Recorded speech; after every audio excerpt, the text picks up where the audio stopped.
Let's talk about some aspects of obtaining and paying for prescription drugs, particularly as they come up from a patient's perspective. We'll tell this story mainly about the U.S. system, and we'll take as our main case a situation where a patient is getting a drug that they're going to use outside of a hospital or a physician office.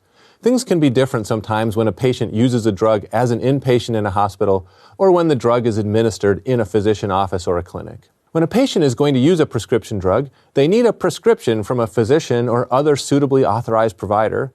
Maybe kind of obviously, the general rule is you can't get a prescription drug without a prescription. The prescription indicates the drug to be taken, the form, liquid or pills for example, the dosage, and other instructions. To get the drug, or sometimes we say to get the prescription filled, the patient needs to take the prescription to a pharmacy. Classically, the prescription would be on paper and hand-carried to the pharmacy. Nowadays, it's more and more likely to be transmitted electronically from the physician to the pharmacy. Pharmacies are important here because prescription drugs can only be dispensed through appropriately authorized pharmacies. Very commonly, pharmacies are businesses set up to sell prescription drugs, and of course, pharmacies often sell other things too. They buy prescription drugs from wholesalers or others and keep them in stock, and then resell them at retail to patients with prescriptions trying to make a profit. Sometimes we call these retail pharmacies. Sometimes patients also get medicines through other channels, other types of pharmacies. You might hear about mail-order pharmacies, for example, that sell medicines delivered through the mail. And of course, the internet has enabled some new ways of doing business in this space. Sometimes hospitals or other facilities have pharmacies as well, though these would most commonly serve patients being treated at the facility. Pharmacies, by the way, are staffed by pharmacists, people with advanced training who are experts in different drugs and their uses and how to handle them. When patients buy prescription drugs at a pharmacy, we can normally think about it like a retail transaction. Patients go and buy the drug and pay the pharmacy for it. Most patients have insurance coverage that helps them cover the cost of buying prescription drugs, and that's what we focus on here. Sometimes this coverage is part of the main health insurance plan that they have, which is common in private insurance in the U.S. Sometimes prescription drugs, though, are covered by add-on plans, like in Medicare where there's Part D. The ideas about coverage are similar. The patient buying the drug will often have some cost sharing, but be able to get some or all of the costs covered by the insurer as long as they comply with the terms of their policy.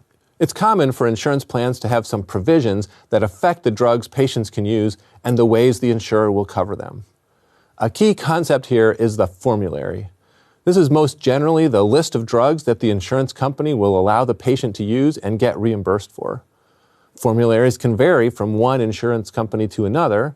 For some diseases, for example, there are different drugs that could be used, so some formularies might have many different choices and others fewer, depending on the preferences of insurers, the characteristics of the drugs, and other factors. Formularies can have a variety of features.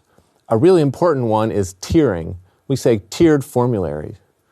Drugs can be placed in different, more and less favored tiers depending on a variety of factors like their cost, the importance of the drug for medical care in patients, the availability of cheaper or more expensive substitutes, things like that.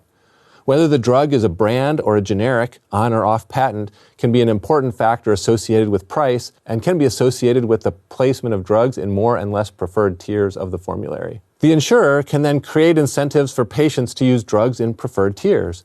The most common way to do this is with cost sharing. The insurer can set lower, more favorable cost sharing for patients when they use drugs in more preferred tiers. There may be a smaller copay for preferred tier drugs, for example, and a larger one for drugs in less preferred tiers.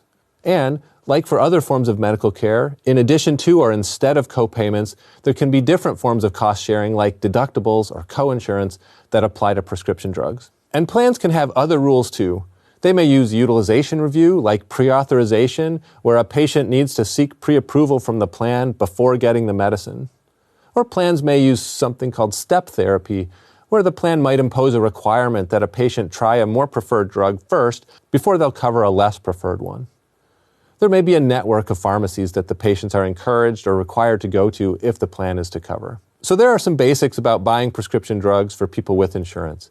People get a prescription from their doctor, they go to the pharmacy to buy the drug, they may pay some cost sharing, maybe varying with tiering, and the pharmacy will get reimbursed the rest ultimately by the insurer.